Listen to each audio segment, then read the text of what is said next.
Caballero, ¿puede mirar? ¿Puede? Le miro ahí. Mira, aquí, mírense. Gracias. Nada. Muchas gracias. Caterina. Si no, ya está. Ah, no, no hace falta. No. Vamos a estar en Dice que sale mejor para la grabación. Ah, vale, entonces nada, mandan aquí. Pues, si tengo libros aquí, pues buscar un segundo libro, pues ya podemos empezar, si queréis, ¿no? Sí, ya son las 7, nos han dicho que a las 8 menos 20 menos cuarto terminemos ¿Ah, para sí? firmar. Ah, 8 menos vale. 4 termina con 8 menos 20 con vale. Ya está. Pues simplemente, bueno, agradeceros. Buenas tardes a todos y todas. Soy Caterina, editora de Ariel. Y primero agradecer a la librería Tronevi abrir las puertas para permitirnos realizar este acto hoy.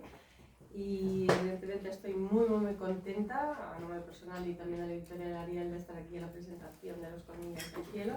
Es un libro que he tenido la grandísima suerte de acompañar todo el proceso de edición y que desde el primer momento pues, me ilusionó un montón, por decirlo de alguna manera, porque justo lo comentábamos hoy, ¿no? Los editores recibimos semanalmente un montón de ofertas y de manuscritos espontáneos y la mayoría es que la verdad no están del todo bien estructurados, planteados y ni bien escritos. Y cuando recibimos el manuscrito de Emilio fue un verdadero gozo y placer porque nos encontramos con una obra espectacular y sobre todo muy bien planteada y resuelta. Es un libro, por así decirlo, por resumirlo de alguna manera, que nos acompaña, ¿no? A través de un viaje por las utopías, pero también sus fracasos, de proyectos que se han realizado y otros que han, bueno, representado incluso desengaños. Y lo hace con una escritura vibrante, una escritura que está rica en matices y que nos acompaña, ¿no? Por sueños de civilizaciones y sociedades, más bien dicho, y también nos ofreces y describes lados oscuros, no tanto positivos, pero de nuevo lo hace con esta fuerza y esta escritura tan reveladora, tan envolvente, lo que convierte la lectura en un verdadero gozo. Así que hoy estamos aquí para presentar un libro, pero también y sobre todo agradecerle por haber dedicado tanto tiempo, esfuerzo, dedicación, trabajo, documentación, pero sobre todo pasión. Pasión, y es la que vais a encontrar en este libro, de una prosa espectacular, brillante y singular, además. Y lo vamos a hacer con vosotros, celebrar este día con vosotros y la mejor compañía, el mismísimo autor y también Javier Gomá, que muchos de vosotros conoceréis. Es autor, ensayista, director de la Fundación Juan March y ha escrito, bueno, una de las voces también del pensamiento español más destacadas, autor de una tetralogía en la que tenemos un ejemplar de la ejemplaridad aquí en la librería, con lo cual pues ya no robo más tiempo porque los protagonistas son ellos, así que me retiro humildemente y a disfrutar de este momento. Muchas gracias.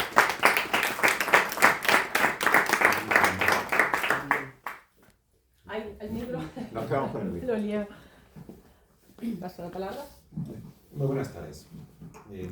Bienvenido. Encantado de compartir este rato contigo, Emilio.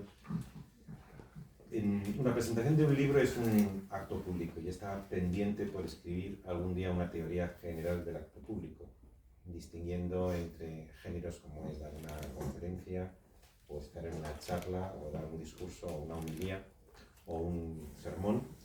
Y por eso siempre me ha interesado tratar de definir, distinguiendo de otros géneros de acto público, en qué consiste justamente la presentación de un libro. Primero, en qué no consiste la presentación de un libro. No es una conferencia, no es una crítica literaria, no se espera de quien, como es mi caso, acompaña al autor que haga algo así como una reseña o una crítica del libro.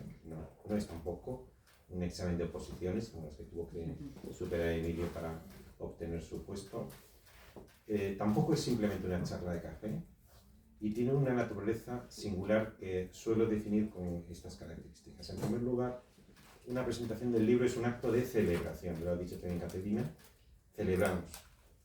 La publicación de un libro es un alumbramiento después de una gestación, muchas veces trabajosa y sacrificada.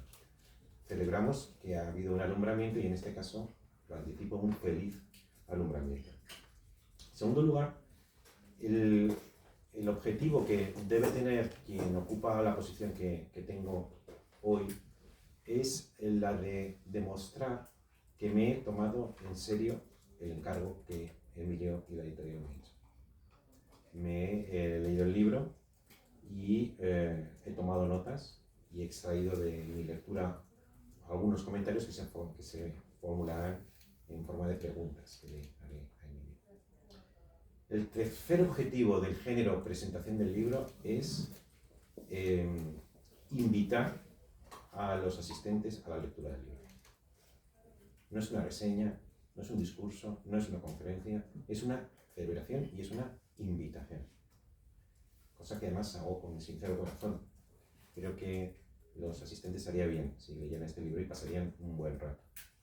Y la última finalidad del género presentación es darle la enhorabuena al libro, darle la enhorabuena al autor y desear larga vida al libro y larga vida también a su autor. Y paso de esta somera descripción del acto que hoy nos convoca para hablar un momento del libro. Seguramente si habéis venido aquí es porque conocéis la biografía de Emilio y la excuso. Todo el mundo conoce su amplia formación académica, es doctor, por tanto tiene la máxima estatus universitario que existe, demuestra una familiaridad con el concepto abstracto, está involucrado profesionalmente en la docencia, es conocido particularmente por las 5, ¿no? Son 5 novelas que ya publicadas, merecedoras de muchos premios cuya enunciación ahorro por economía de tiempo y por sus colaboraciones en prensa y en medios escritos. Este es su primer ensayo y lo ha titulado, luego le preguntaré por qué, Los colmillos del cielo, que es una locución o sintagma que usa por lo menos una vez a lo largo del libro. Propone un concepto de utopía y lo define de pasada varias veces, más o menos una propuesta de una sociedad perfecta, y en el libro tiene un matiz negativo, incluso inhumano. Por eso voy a hacer la única incursión al universo de conceptos que me es más grato a mí. Justamente ese matiz negativo que transparenta la prosa de Emilio es el que me hizo a mí en los libros, en la tetralogía, el que ha mencionado Catalina, que no es la tetralogía, sino más bien una especie como de quinta esenciado de la tetralogía que se titulaba Universal Concreto, a posponer el uso del concepto de utopía y preferir el de ideal.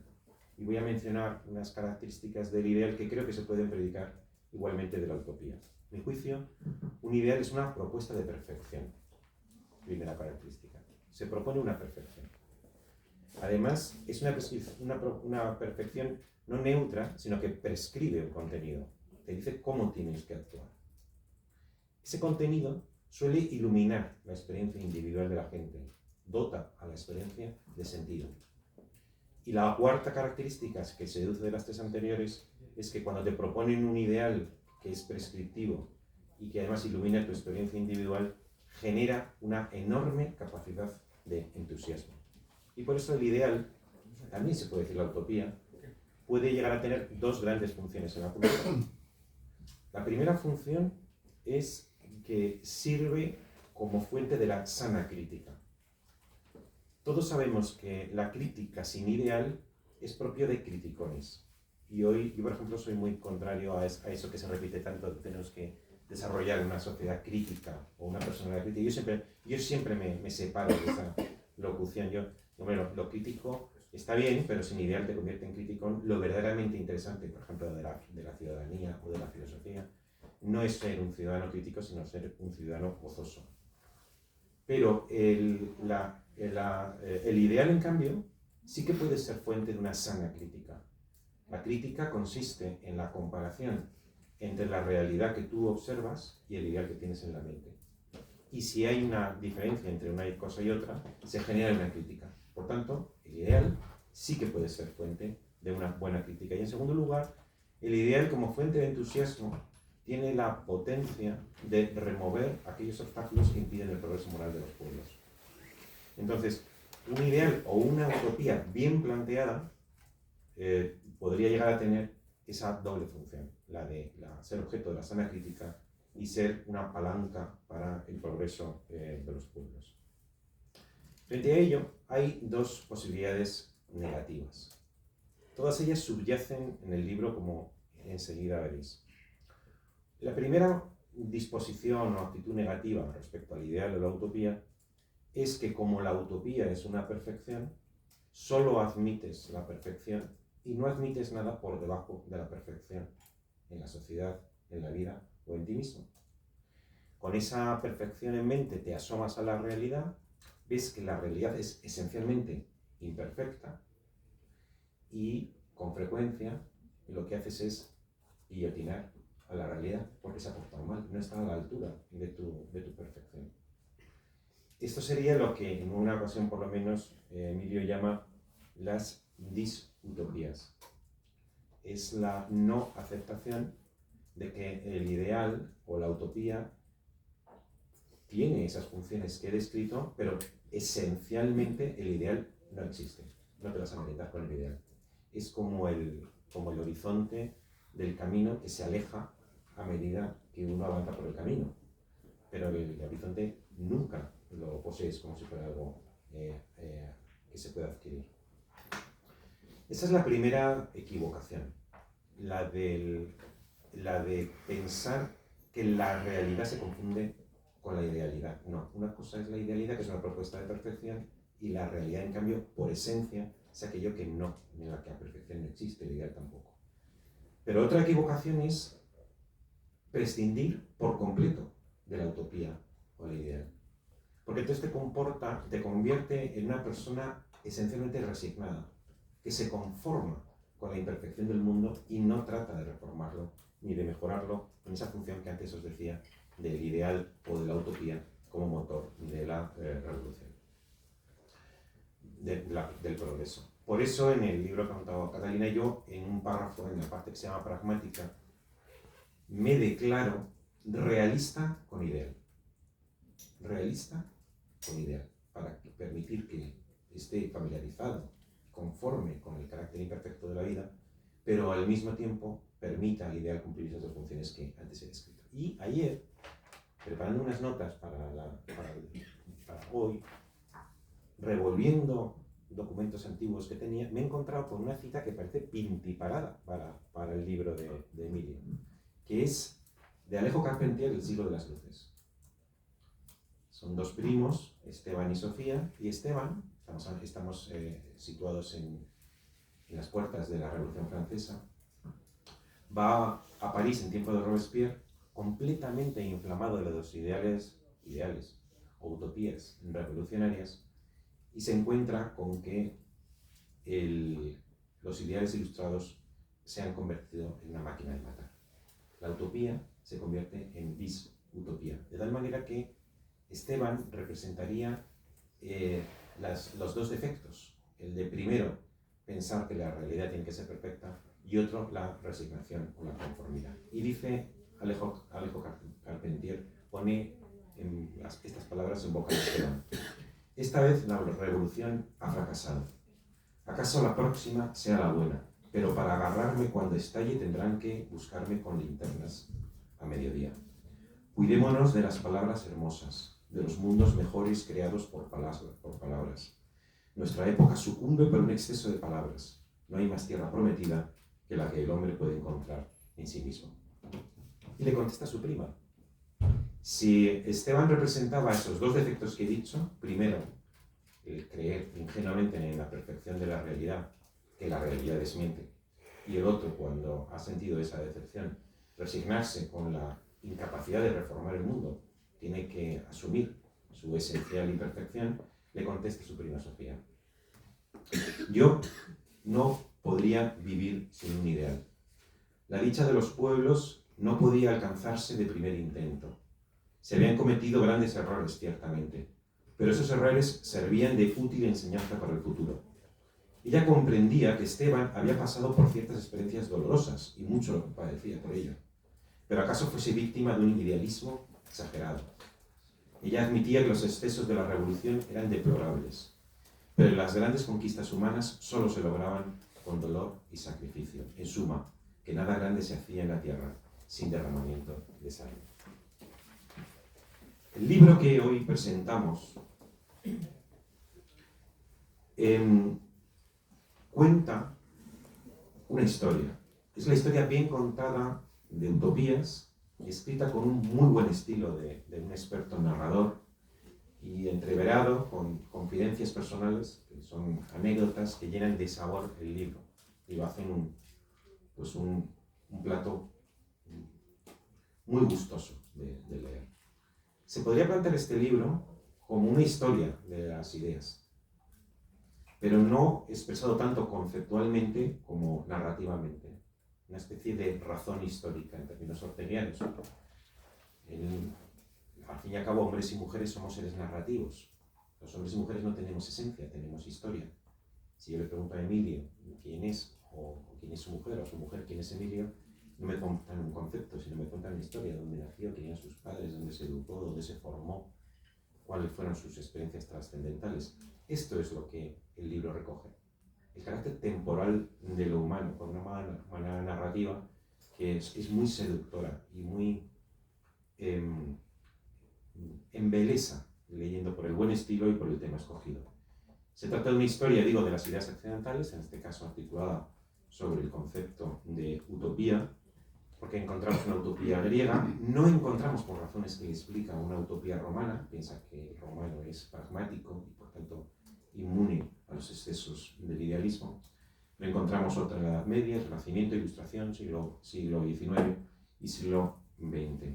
Hay un prólogo donde anticipa la envergadura de la empresa que quiere tomar, 13 relatos muy vivos y coloridos, y un epílogo donde sitúa los relatos en un marco teórico que, a mi juicio, este marco teórico tiene la ventaja respecto a otros que se leen en otros libros, de que produce en el lector la impresión de que es el resultado de sus propias historias.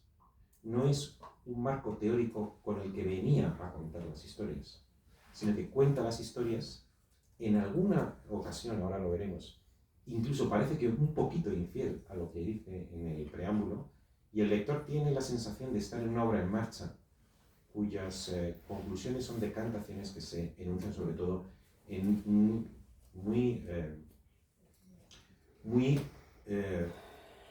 epílogo lleno de contenido y enormemente sugestivo. Así que yo empiezo ya con las preguntas, y la primera de todas es, ¿te reconoces en la declaración que he dicho antes? ¿Te declararías tú también realista con ideal? Es decir, ni idealista ni realista sin más. En primer lugar, en el capítulo de agradecimiento, todos los libros míos, este no podía ser otro, me gusta presentarlos en Madrid.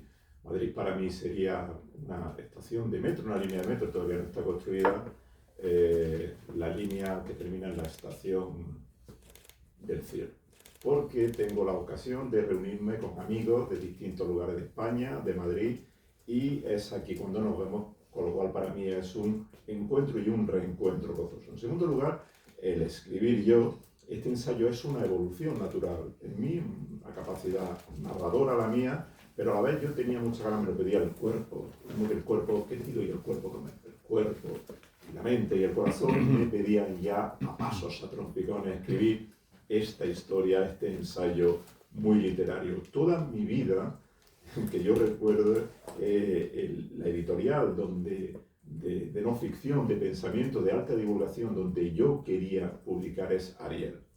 Y yo he encontrado en Caterina una alineación de los astros, se han alineado, un alineamiento de los astros, porque he encontrado mi editora ideal. con ella no puedo estar más contento, más satisfecho, y este libro ha sido una historia, un acompañamiento junto con ella de enorme alegría. Por otra parte, tantos años leyendo yo a Javier Gomá, viendo conferencias tuyas por internet, yo estaba deseando de tener una conversación contigo, con lo cual hoy es un día perfecto. Digamos que tiene la alegría de los viernes por la tarde o de los sábados por la mañana, cuando el fin de semana está casi por hacer. Contestando a tu pregunta, Javier, yo no soy un utópico, yo soy un idealista. Don Quijote no es un utópico, Don Quijote es un idealista. Yo soy una persona que tiene no ideología, porque las ideologías te encorsetan mucho, te constriñen, te agarran, te meten en un cepo, son muy fáciles para mucha gente porque te dicen lo que has de pensar. Yo soy una persona que creo que tengo ideas, principios y convicciones.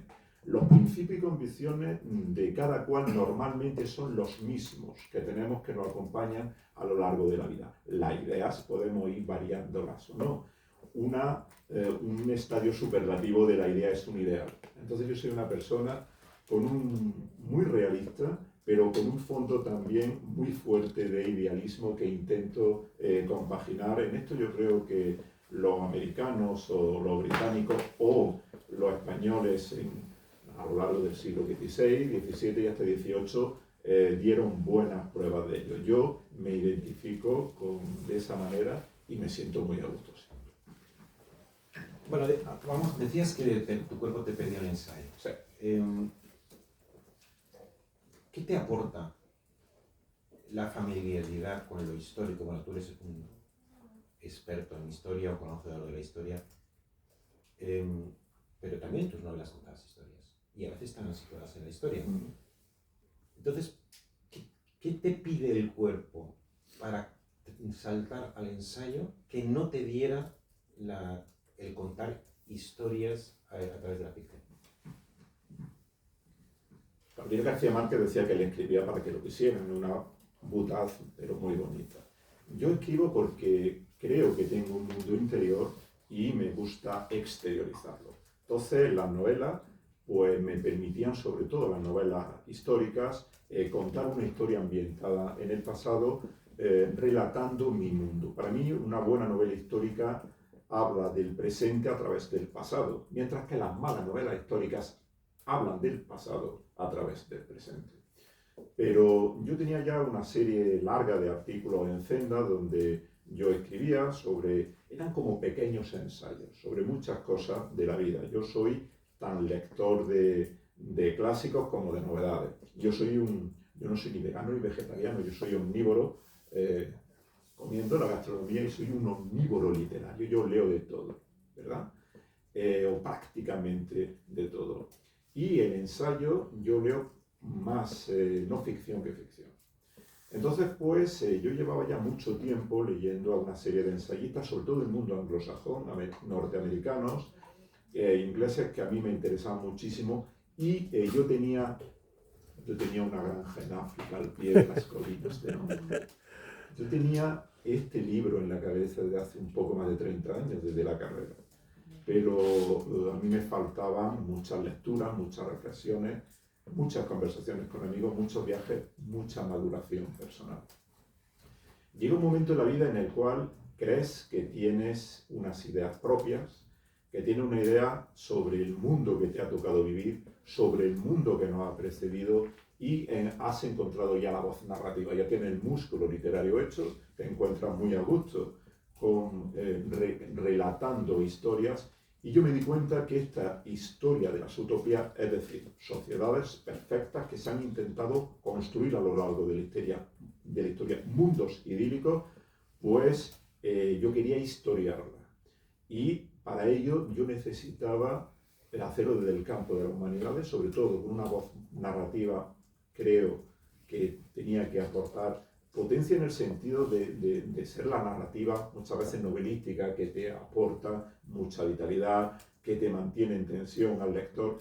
Y luego, además de la historia, picotear en la literatura, en el cine, en la música, en los viajes, en mi vida, para demostrar que si yo pienso de forma apasionada sobre los temas que a mí me gustan, yo quería escribir de forma apasionada sobre este tema de la utopía para decirle al lector no tanto lo que tiene que pensar, porque esa didáctica a mí no me gusta, sino darle una literatura, una historia hecha, cocida, para que él, una vez que la consuma, una vez que viaje en el tiempo, a ver qué es lo que piensa. Es decir, que yo me he sentido muy a gusto escribiendo ensayo, un ensayo muy literario, te digo más, para mí incluso más fácil que una novela.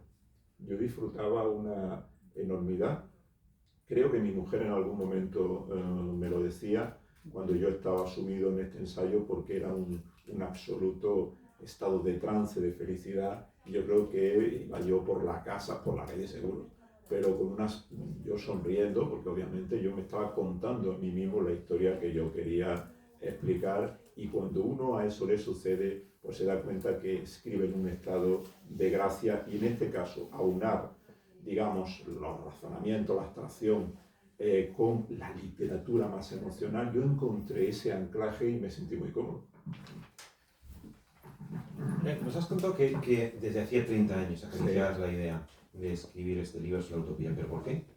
¿Por qué la utopía? Y ya concentro, o sea, ¿qué tiene el concepto de utopía o la imagen de utopía que tanto te sedujo desde hace tanto tiempo? ¿Qué cosa humana estaba involucrada en esa realidad y en ese concepto que lograron atraer tu atención y de esa manera tan enérgica, tan radical? Y así aprovecho para preguntarte, ¿cuál es tu concepto de utopía? Porque en el prólogo más bien hablas de utopías que se convierten en disutopías, pero luego en el epílogo distingues, a mi juicio, de manera muy certera, entre las predadoras y las incruentas. Con lo cual, el lector tiene la impresión de que tú mismo has matizado un poco tu primera negatividad, puesto que ahí abres hueco a unas utopías que no son predadoras, sino que son incruentas.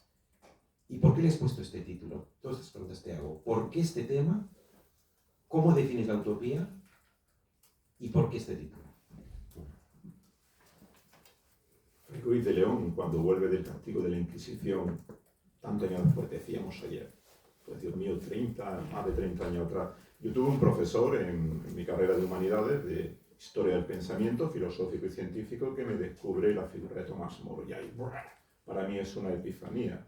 Este hombre, otro profesor de historia del arte, que me hablaba de utopías en el arte y de antropología. Entonces todo aquel fermento quedó en mi cabeza por un anhelo que podemos tener muchas personas de un mundo feliz, un paraíso perdido, una edad dorada, un imaginario. O sea, lo entroncas en una especie de antropología, en una especie de principio antropológico de búsqueda de una perfección, de una felicidad. E histórico también. Bueno, histórico también. Porque el libro está dedicado a mi hermano, que murió hace 1 año y medio. Yo tuve con él largas conversaciones sobre este libro, y mi hermano era una persona, como algunas otras que he conocido, que no encajaba, estudió la carrera conmigo, no encajaba en el tiempo que le tocó vivir. Mi hermano vivió una época de destiempo. Él hubiera sido probablemente más feliz en otros tiempos, más que en estos, que él, bueno, o idealizaba o era más utópico, y entonces yo veía que ese tipo de personas como mi hermano, que no tenían un encaje acompasado con el tiempo en el que viven, su tiempo cronológico vital no era su tiempo mental o sentimental o emocional, con otras personas que tienen un alto grado de fanatismo, son muy ortodoxas, muy dogmáticas, y ellas quieren que su idealidad se imponga sobre la realidad.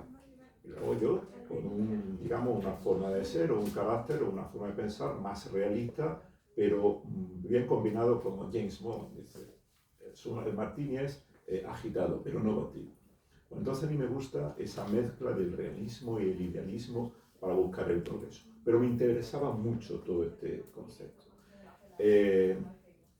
Acuérdate, Javier, nuestros abuelos, entonces las personas mayores, usaban mucho dentaduras postizas, por la noche las ponían en un vaso de agua en la mesita de noche se la encajaron al día siguiente. Esa imagen, esa metáfora me vino a mí a la cabeza como si, oye, y Drácula haría lo mismo, llegaría un momento, Drácula, aunque es eterno, pero bueno, se hace mayor, deja su dentadura con colmillos en un vaso de agua.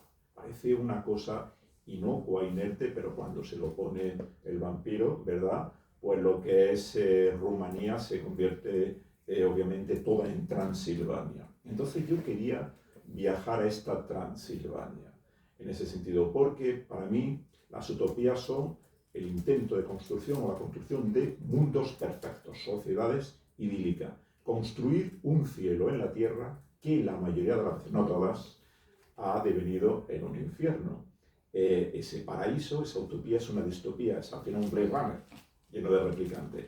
Ese cielo prometido rápido como una autovía, con un progreso material, se convertía por obra de la inmensa mayoría de ideólogos utópicos, han sido fanáticos, expertos en la manipulación de las masas, y ellos, con un carisma espectacular, muchas veces como Darth Vader con el lado tenebroso de la fuerza, han sido capaces de transmitir una esperanza impresionante, atizando a la vez las bajas pasiones humanas, el rencor, el odio, el resentimiento y la envidia.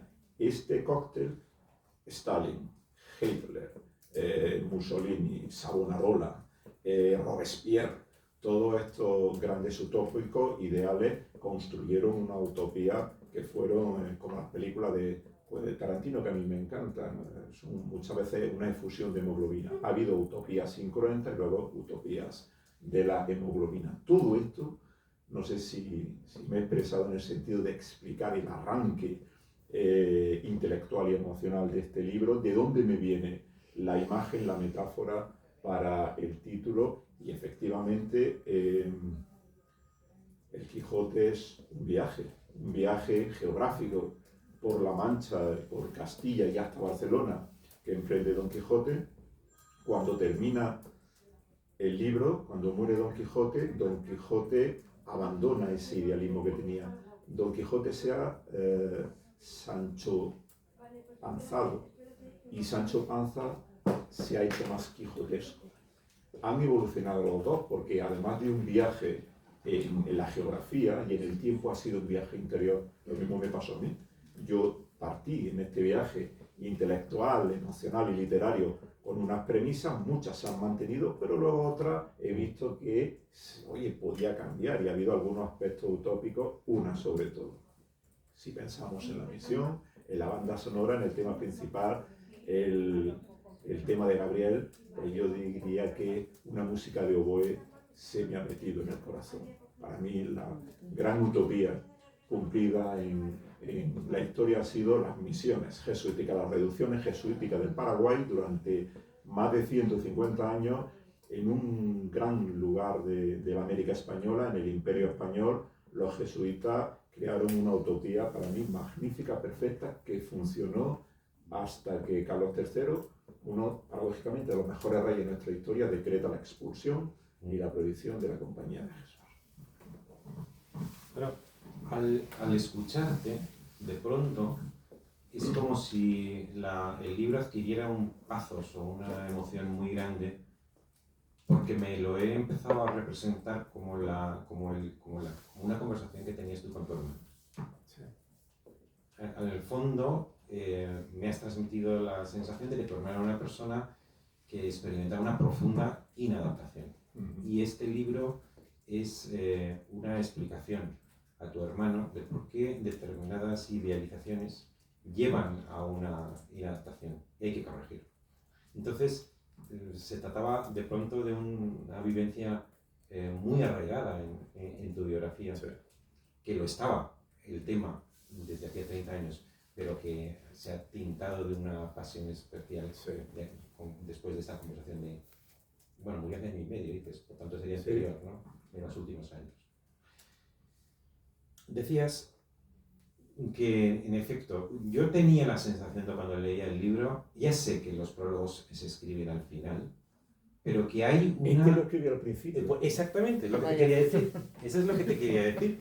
Que normalmente siempre se dice el prólogo es lo último que se escribe. Pero en este caso no. No, no. Porque uno tenía la impresión, pues que a veces pasa con los diálogos de Platón, que se hacen unos presupuestos en los que está todo claro y de pronto las cosas van evolucionando y planteas, voy a Platón, y esto porque no lo vuelves a escribir, de tal manera que desde el principio lo tengas claro, porque el viaje es importante. En este caso, la lectura de las 13 historias es importante. El lector contigo adquiere una experiencia que se sedimenta en unas conclusiones que vienen realmente al final. Porque normalmente lo que ocurre es que uno se encuentra las conclusiones en forma de introducción. De tal manera que eso permite que haya sabios desajustes que para el lector son muy ricos.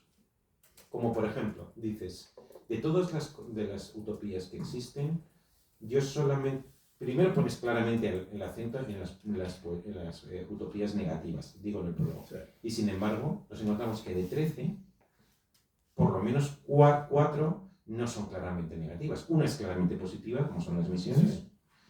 Y de 2, yo diría que tienes simpatía, ¿no? Como es el socialismo utópico y el kibutz. Y luego describes con un tono un poco cachondo los hippies.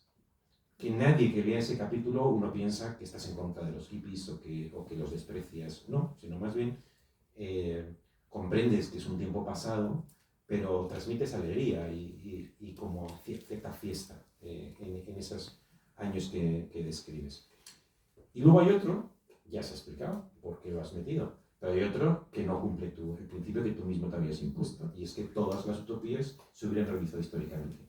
Porque Tomás Moro escribió un libro que dio nombre al concepto que no se realizó, ni se intentó, porque él mismo sufrió la utopía, en este caso de la Iglesia, de la iglesia anglicana. Así que paso porque de alguna manera ya lo has explicado, que en efecto admites que algunas de ellas no son utopías negativas. Así que paso a la otra pregunta que tenía pensado formularte, que es la siguiente. Nosotros admiramos, con motivo, la creatividad extraordinaria que tienen hombres y mujeres a lo largo de la historia. Y entonces admiramos el Partenón, admiramos la Capilla Sistina, o admiramos la novela de Beethoven. Y siempre son creaciones de genio individual. Pero luego hay creaciones colectivas que por lo menos a mí me parece que demuestran una inteligencia y una creatividad igual o superior. Por ejemplo, el lenguaje. Quien ha creado el lenguaje no tiene autoría. El lenguaje es una herramienta de una precisión, de una elegancia, de una finura, de una sutileza que quizá pueda compararse con ventaja con algunas de las creaciones individuales más grandes de la historia. Pero luego está otra que yo creo que es una utopía, que a diferencia de todas las que cuentas en esos 13 relatos, tiene la circunstancia de que simplemente ha tenido éxito, ha triunfado. Y cuando triunfa una utopía, pues la hemos asimilado a nuestra vivencia, a nuestra experiencia. Y esa utopía que ha triunfado es la democracia liberal y los derechos humanos. Si uno repasa la historia de la literatura a partir del siglo XIII, XIV, XV, hubo muchos teóricos que planteaban como un enorme deber ser algún día una sociedad en donde el pueblo mandase, donde hubiera un respeto a las minorías, donde hubiera una representación de las mayorías y donde los individuos fueran protegidos mediante derechos individuales, o hubiera un Estado de Derecho donde se pasara del gobierno del rey al gobierno de la ley. Bueno, pues esto se ha producido históricamente. Tendríamos un ideal que ha tenido éxito. ¿Estaréis de acuerdo con eso?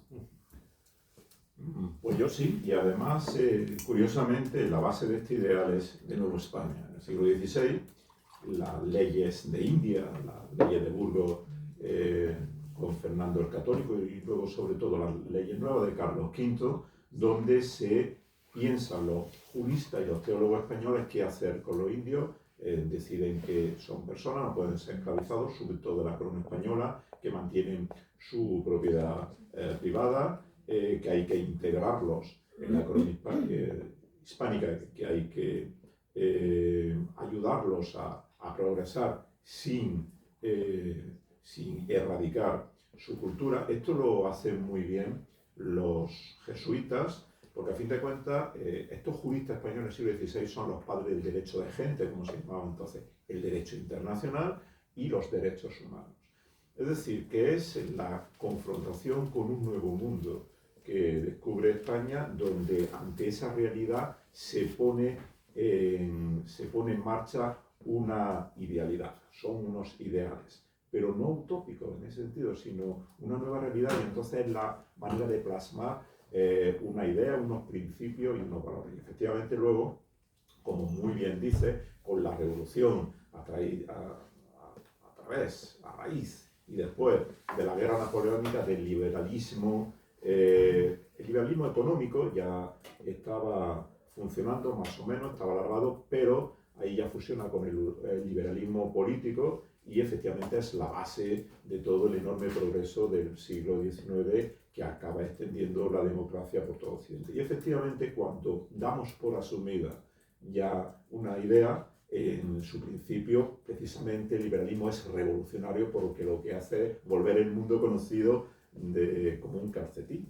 No es que le dé la vuelta a la tortilla, es que lo cambia todo. Y fue muy rápido y hubo obviamente muchas tensiones, pero no siempre esa evolución fue traumática. Un ejemplo es Inglaterra, que hicieron esa transición de una forma mucho más pacífica, o Estados Unidos. El nacimiento de los Estados Unidos no necesitó un periodo utópico como el que yo retrato en el libro de Robespierre, la fase del terror, que yo lo retrato como un influencer, porque había en París y en muchos lugares de Francia tiendas dedicadas, boutiques, a vender retratos, estampas, acuarelas con la imagen de Robespierre.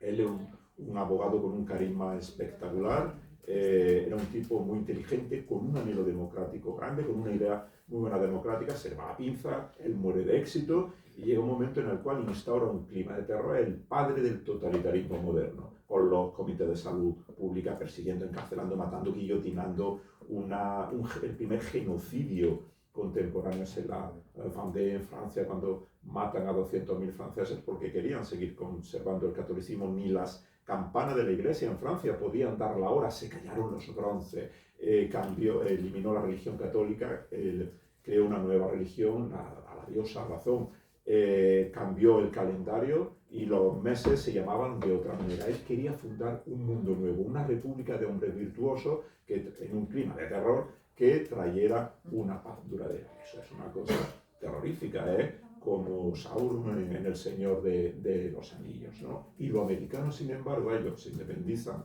tras la guerra de independencia de Inglaterra y crean una democracia, la primera del planeta, con la Constitución que sigue vigente hoy día con la enmienda. Hoy dice mucha gente que yo no he votado la Constitución del 78, ni Trump, ni Obama, ni Joe Biden la votaron. Sirve esa misma Constitución porque ese mismo espíritu, con la primera frase, nosotros, la gente, o nosotros, el pueblo. Eso fue algo revolucionario, pero que funcionó muy bien en la historia. O sea que tu apreciación está, bajo mi punto de vista, muy La bien. compartes. Totalmente. Ya voy terminando, que sé que nos estamos acercando a la hora. El otro día me compré un libro de estos de un historiador del siglo XIX inglés, que es dedicado a la Revolución Gloriosa. Como has citado la Revolución inglesa, estaba dedicada a la Revolución Gloriosa en 1688 y me... ¿La de Cromwell? No, la de Cromwell es justo anterior, la de 1660, es la que hacen contra o sea, que imponen a William and Mary, que es la nueva dinastía que permanecerá mucho tiempo. Y en 1608 decía el historiador que había sido hasta entonces, y por eso digo que me da mucha rabia, y que algún día lo investigaré para intentar refutarlo, que había sido la primera gran revolución pacífica. No se había producido casi muertos, sin violencia. Yo siempre que voy diciendo que ha sido la transición española, eso tengo que refutarlo de alguna manera. Pero que es verdad que se había producido una revolución sin sangre.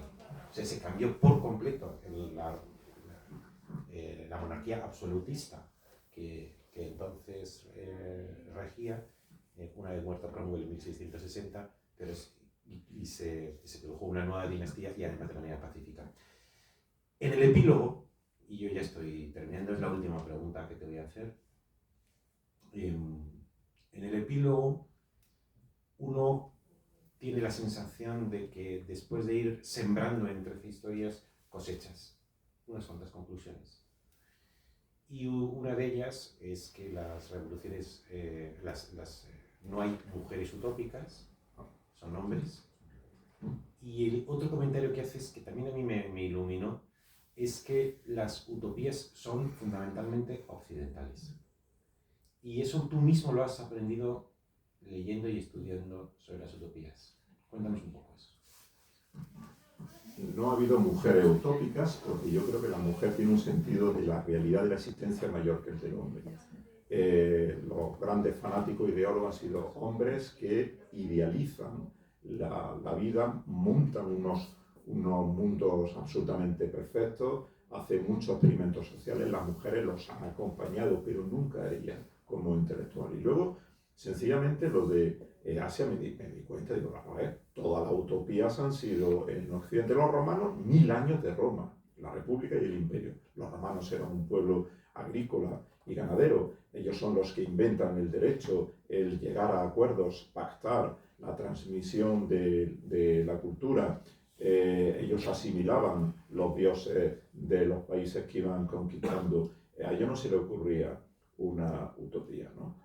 Entonces, pues me di cuenta que en Asia, pero desde la antigüedad, no había habido una sola utopía que se hubiese intentado aplicar, ni en África, ni en la América precolombina. Las razones, pues no lo sé. No sé por qué razón. Porque, claro, Asia Oriente ha tenido una historia, si nosotros nos quitamos la gafa, digamos, del eurocentrismo, también ha habido una historia milenaria y muy interesante. ¿Por qué no lo han hecho? Es que no lo sé. No sé si es que el tipo de religiones que ellos han tenido, pues, y la ética aparejada a esas religiones le ha impedido esa utopía, porque creatividad han tenido ellos muchas invenciones. El caso es que fue esto de la utopía un invento de Occidente, que la mayoría han salido muy mal, han sido infiernos en la tierra, y yo lo que quería era historiarla. Vamos a viajar en el tiempo, bienvenidos al pasado. Y luego lo de los hippies, lo que tú decías, a nadie le puede encarmar, han ganado el futuro. Esas fotos que recordamos, tantísimos reportajes o películas, gente joven, guapa, con flores en el pelo, hacer el amor y no la guerra, las canciones de Bob Dylan, la del final de los Beatles. Venga a vivir ellos 2 o 3 años sin dar chapa, niños de papá, ¿no? El amor libre, se hinchaban de droga. La cara B, el reverso, la cara oculta de la luna era los problemas de drogas que aparejaron, tantas vidas rotas, cegadas, niños que nacían en las comunas muy traumatizados. Los niños vivían revolcados en la mierda de los propios padres en las comunas, porque ellos creían que hacían su necesidad y era una forma de abonar el campo. Los angélicos estaban correteando, y entonces eran los pueblos de alrededor que se apiadaban de ellos, bueno, y entonces establecían allí una especie de ambulatorios, ¿verdad? O de escuelas para los niños. Los hippies era una cosa muy curiosa, era un neolítico con drogas. Lo mismo que hoy mucha gente que está en contra del progreso occidental le gustaría vivir en un neolítico con wifi. Algo así. Pero vamos, es gente simpática porque no le hicieron mal a nadie. Forman parte de la contracultura de los años felices, de los años 60, y ellos decían bienvenido a la era de Acuario, y se revolcaban allí en el barro. Pues bueno, quien siendo joven no ha querido vivir unos años y un tiempo así, pues yo creo que poca gente. Por eso a mí me han caído.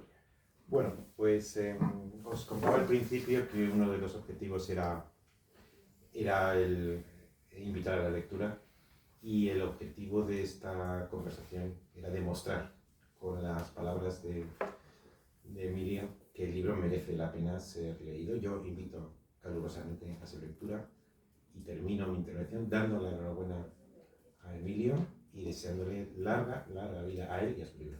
Muchas gracias.